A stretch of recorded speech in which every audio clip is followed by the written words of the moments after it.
Peraturan perundang-undangan pertama mengenai pengadaan barang atau jasa pemerintah. Berikut adalah perubahan Kepres nomor 80 tahun 2003 hingga menjadi Perpres nomor 54 tahun 2010.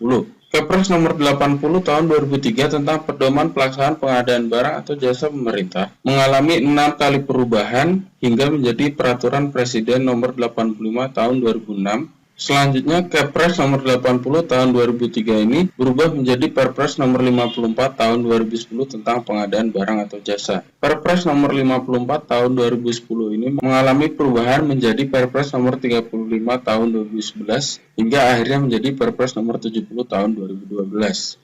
Berikut adalah pembahasan Perpres nomor 54 tahun 2010 dengan perubahan Perpres nomor 70 tahun 2012. Yang pertama mengenai penjelasan organisasi pengadaan berdasarkan pasal 7 hingga 18, di mana pengguna anggaran menetapkan kuasa pengguna anggaran pada kementerian, lembaga, atau institusi pusat lainnya dan mengusulkan kuasa pengguna anggaran kepada pemerintah daerah. Setelah itu pengguna anggaran menetapkan PPK atau penjabat pembuat komitmen, setelah itu panitia atau penjabat menerima hasil pekerjaan, dan pejabat pengadaan. Kemudian dibentuk unit layanan pengadaan dengan keanggotaan yang wajib ditetapkan untuk pengadaan barang atau jasa dengan nilai di atas 200 juta rupiah dan konsultasi dengan nilai di atas 50 juta rupiah.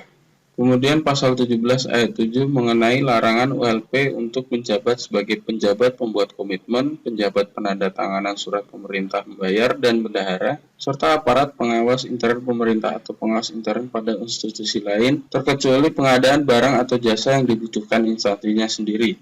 Selanjutnya pasal 19 ayat 3 mengenai larangan pegawai kementerian, lembaga, pemerintah daerah atau institusi menjadi penyedia barang atau jasa kecuali mengambil cuti di luar tanggungan instansi. Selanjutnya pasal 35 ayat 2 dan ayat 3A mengenai metode pemilihan penyedia barang atau jasa, seperti contoh pelelangan umum untuk pemilihan penyedia barang, penyedia pekerjaan konstruksi, dan penyedia jasa lainnya. Setelah itu pelelangan terbatas untuk penyedia barang dan penyedia pekerjaan konstruksi, pelelangan sederhana untuk penyedia barang dan penyedia jasa, serta pemilihan langsung untuk penyedia pekerjaan konstruksi. Metode penunjukan langsung digunakan untuk pemilihan penyedia barang, penyedia pekerjaan konstruksi, dan penyedia jasa lainnya, pengadaan langsung untuk seluruh pemilihan penyedia, kemudian kontes untuk pemilihan penyedia barang, dan sayembara untuk pemilihan penyedia jasa lainnya. Berikut mengenai keadaan tertentu penunjukan langsung berdasarkan pasal 38 ayat 4. Yang pertama, penanganan darurat karena beberapa faktor yang membahayakan serta tidak dapat ditunda atau harus dilakukan segera.